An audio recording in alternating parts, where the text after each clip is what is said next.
Rajasthan breaking news में आपका स्वागत है। खबरों के सबसे विश्वसनीय ठिकाने से मैं रमेश गांधी। माँ मुझे अपने आंचल में छुपा ले। मातृ दिवस पर सभी पत्रकारों की ओर से माताओं को ब्रेकिंग न्यूज का बहुत लाइव बहुत बधाई।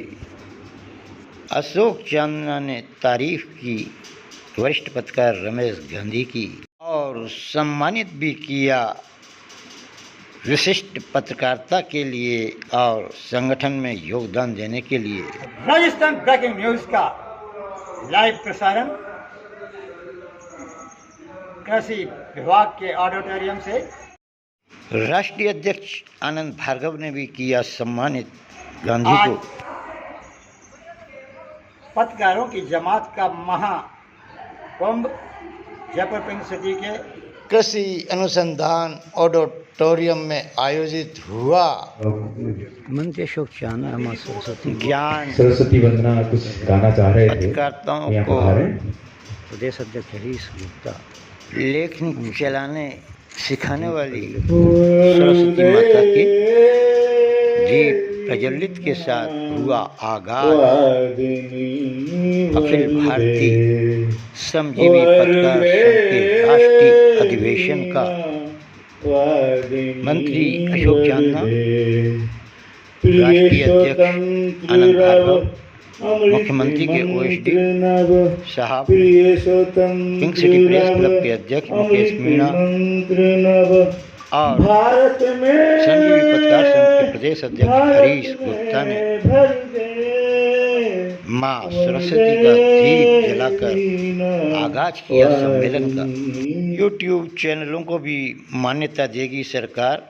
अच्छे कार्य करने वाले पोर्टल चैनलों को।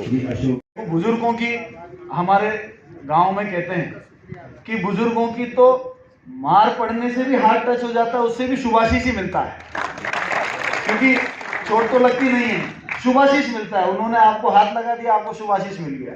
तो मैं समझता हूं कि ये शुभाशीष मैं यहाँ से लेकर जा रहा हूँ, मेरे जीवन में ये काम आएगा। बहुत बहुत धन्यवाद। क्योंकि चोट तो लगती नहीं है, शुभाशीष मिलता है। उन्होंने आपको हाथ लगा दिया, आपको शुभाशीष मिल गया। तो मैं समझता हूँ कि ये शुभाशीष मैं यहाँ से लेकर जा रहा हूँ, मेरे जीवन में ये काम आएगा। पत्रकारिता के भीष्म पिता महाशालानी ने कहा, और जनसंपर्क मंत्री अशोक चांदना जैसा युवा तुर्क और कोई मंत्री नहीं हो सकता जो पत्रकारों के लिए सदैव चिंतित रहता है। उन्होंने वरिष्ठ पत्रकारों का सम्मान करते हुए कहा कि इनका पीठ पर हाथ रखना मेरी जिंदगी की सबसे बड़ी उपलब्धि और शिक्षा होगी, क्योंकि ये मेरे सीधा मुंह कर लो मैडम, उधर हो जाओ। समान पिता समान हैं। बेंगलुरु से आए हुए डेलीगेट डॉक्टर विनायक जबलपुर में मैंने उनका कुमार एस और उनकी अर्धांगिनी ने किया साउथ परंपरा में मंत्री अशोक चांदना का स्वागत। मुझे लगता है कि पत्रकारिता में वो हनुमान जी वाली शक्ति है। कलम अगर अपनी शक्ति पहचाने, उनमें हनुमान जी से कम शक्ति नहीं है। निष्पक्ष यहाँ चलती है और उसका असर हजारों किलोमीटर दूर तक होता है। तो मैं समझता हूँ कि पत्रकारिता में जो शक्ति है, हमको आपको जो शक्ति तोप तलवार और बम के गोलों में नहीं हुआ अखबारों में। और सभी लोग जो इस देश के लोकतंत्र को बचाना चाहते हैं और इस देश के लोकतंत्र को स्वस्थ लोकतंत्र बनाना चाहते हैं, हमको इस शक्ति को पहचानने की जरूरत है। परसेप्शन का ही खेल है दुनिया में। क्या कह रहे हैं अशोक चांदना, अखबार 9-20 से सुनिएगा। एपीआरओ से संबंधित मैंने सारी बातें सीएम साहब बार बार कहते हैं ये तो आपको तय करना है। ये तो आप देखो क्या चल रहा है, वो तो मेरे कहने से कोई आप सुविधाएं देने से अगर सुविधा देने के बाद ही आप ये दिखाओगे, अगर सुविधा देने के बाद ही आप ये बताओगे कि 1000 रुपये की टैक्स हो गई है, सुविधा देने के बाद आप ये बताओगे कि वर्ल्ड हेल्थ ऑर्गेनाइजेशन ने जारी किया है कि 47 लाख लोग इस देश में सुरक्षा है। मैं समझता हूँ कि ये दो अलग चीज़ें हैं। पत्रकारों की सुरक्षा का ध्यान रखना, उनकी सुविधाओं का ध्यान रखना, ये सभी सरकारों की पत्रकारों की सुरक्षा और कल्याण को उसका शीघ्र गठन करेंगे मुख्यमंत्री। प्रायोरिटी पे होनी चाहिए, जिम्मेदारी। चांदना जी, और मैं समझता किसी भी परिस्थिति में जनता तक सच को पहुँचाना वो आप चांदना जी, गर्मी का सीजन है, मई माह में काफ़ी गर्मी पड़ती है, लेकिन सियासी तापमान भी इस महीने काफ़ी हाई रहने वाला है। चिंतन शिविर आपका हो रहा है बीजेपी का 19 और 20 तारीख को पदाधिकारी, राष्ट्रीय पदाधिकारी आ रहे हैं, उसके पहले जेपी नड्डा आ रहे हैं। क्या लगता है आपको कि क्या सभी लोगों ने राजनीतिक अखाड़ा बना डाला है? जनता के कल्याण या जनता के काम से संबंधित यदि आप पत्रकारिता को रखेंगे तो मुझे लगता है कि आप अपना रोल सही तय करेंगे। जर्नलिज्म की जगह अगर गॉसिपिज्म लेने का फ़ायदा किसी का होने वाला नहीं है। कौन क्या बनेगा उससे कोई लेना देना नहीं है। अरे नहीं, मैं तो आप पॉलिटिकल तो योजनाओं पे बात कीजिए, योजनाओं पे बात कीजिए।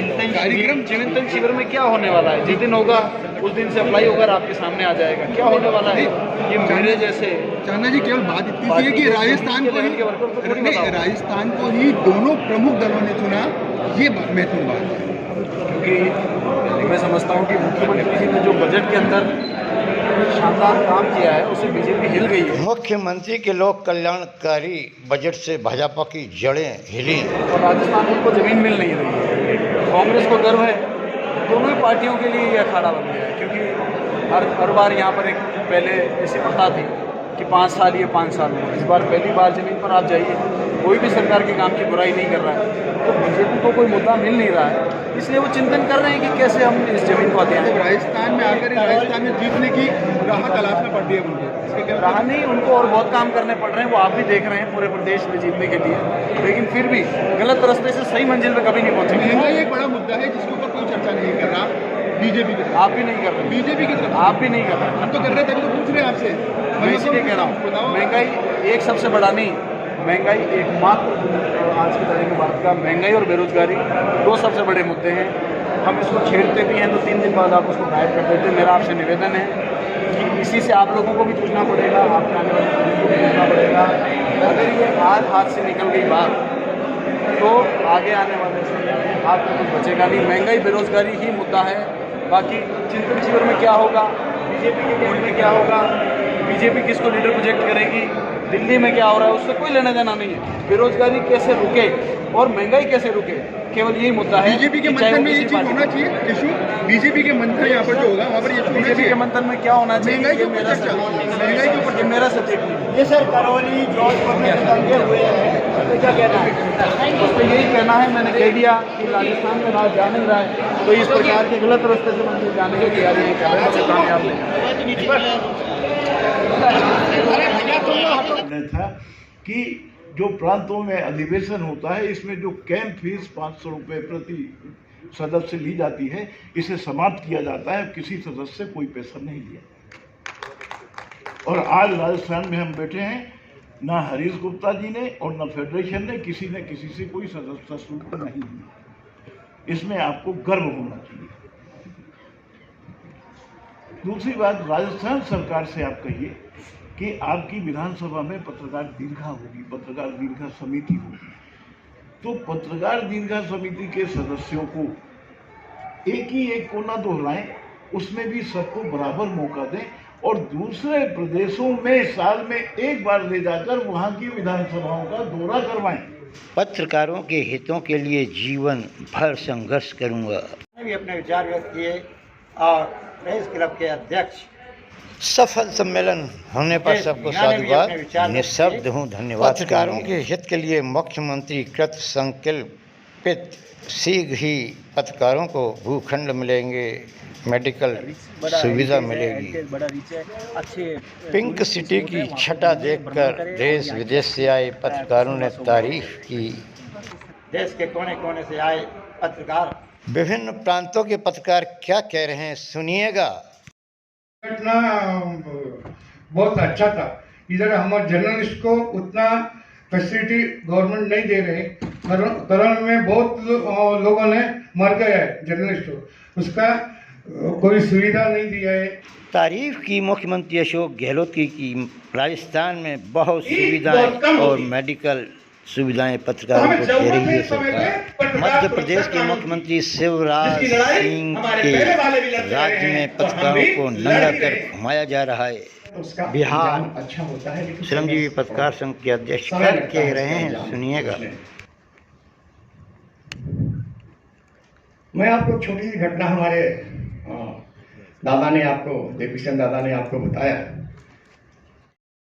राजस्थान में पुलिस ने पत्रकार का क्या हाल किया था, हमने बिहार से मदद की, उसकी और छुड़ाया। और दिल्ली की महिला पत्रकार पर जुल्म ढा रहे हैं। लगाने के बाद मामला बहुत पुलिस अच्छे से हाईलाइट हुआ। देश के विभिन्न कोनों से आए पत्रकारों का हार्दिक अभिनंदन और साधुवाद किया। वहीं दूसरी ओर मुख्यमंत्री अशोक गहलोत, खनिज मंत्री प्रमोद जैन भाया, जनसंपर्क मंत्री अशोक चांदना, वरिष्ठ पत्रकार झालानी साहब, मुख्यमंत्री के ओएसडी अफरीदी साहब का भी भव्य स्वागत करते हुए आभार व्यक्त किया। हरीश गुप्ता और मुकेश मीणा प्रेस क्लब